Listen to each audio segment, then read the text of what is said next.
In my last video, I went over sound modes, but I thought this might be more helpful to actually show you the process that I go through when selecting the correct mode for the source media. In this case, I've selected Megamind to show you as an example. You're going to find the mode or the sound mode or the format of the source by looking on the disc or on the back of the cover. Now on some discs it might not be labeled here, as it is here showing you that it's Dolby True HD for the Blu-ray.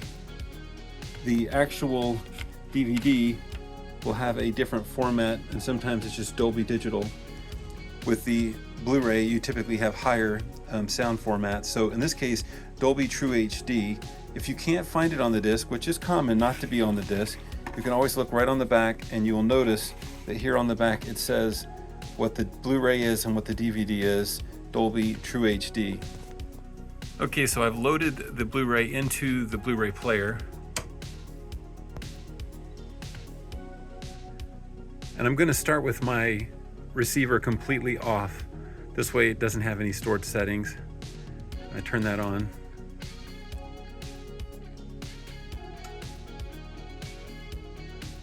You'll notice that the Blu-ray is selected. It goes through its little bit of a setup and startup. One of the things that you'll notice is that with the movie starting, that it's saying that intro is in Dolby Digital. Then it changed itself over to direct. Now this is for the menu itself. And now I'm going to turn on the movie. This way we get the actual movie's source format. So what you'll notice now is as the movie starts to play, it automatically changed to Dolby True HD.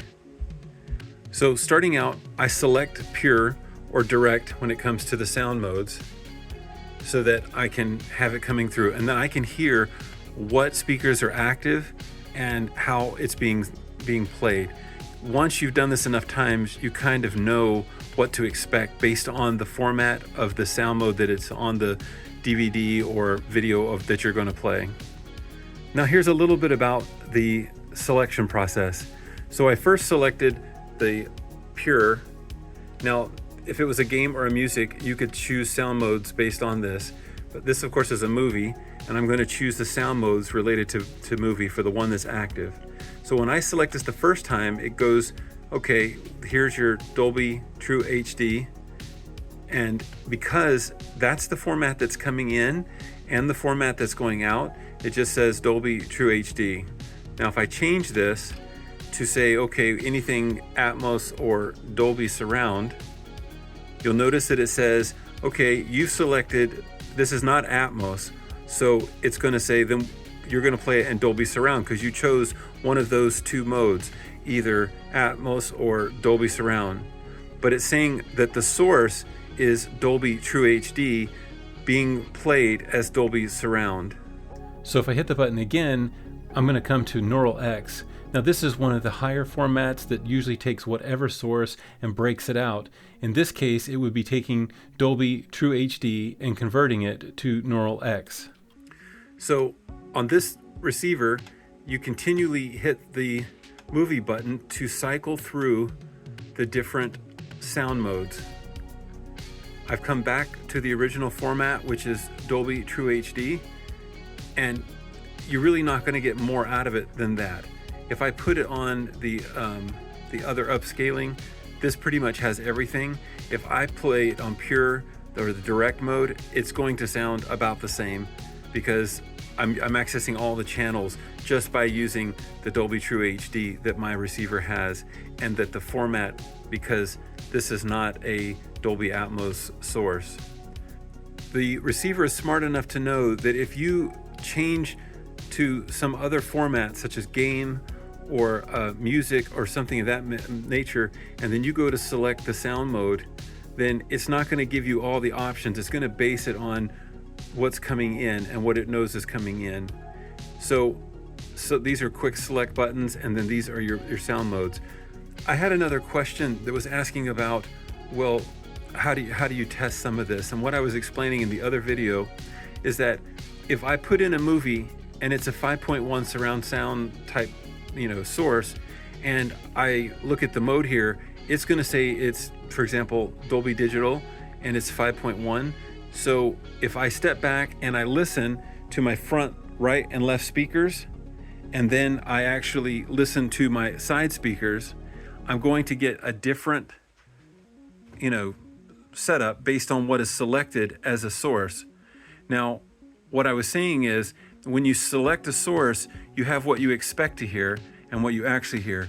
So if I come over here and I listen on a 5.1 and I'm doing direct, then the 5.1 is going to be playing out of the center channel up top and bottom, which I have one up top and one bottom, and then I have a right and a left speaker front, and then I have a right and left side, and then I have a right and left back, and then of course the subs.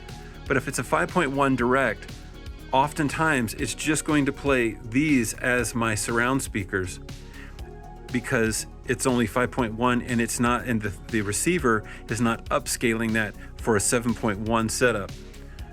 Once I come in here and I select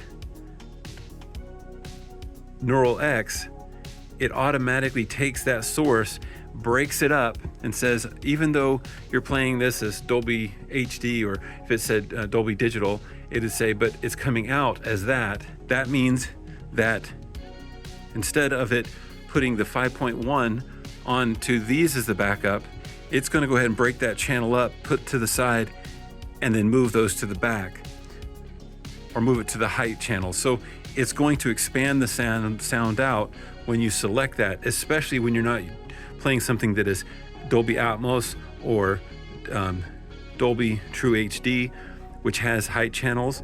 It's going to be able to expand something that's just a 5.1 to make it work in your 7.2 or whatever type higher setup you have. Hey, I hope this helped. If you would, down below, leave a comment, tell me what you think. And if there's any questions that you have, I can answer them directly in the comment section, or I might even create a video later to help answer those questions if I see them appearing again and again. So comment below.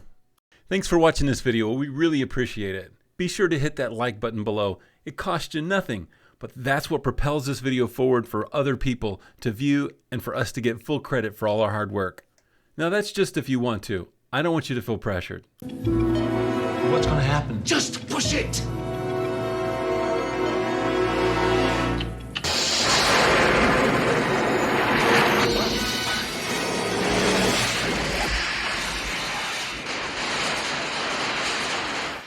The reality is that no matter how great a video we make, you hold the key to our success. So be sure to like, comment, and subscribe.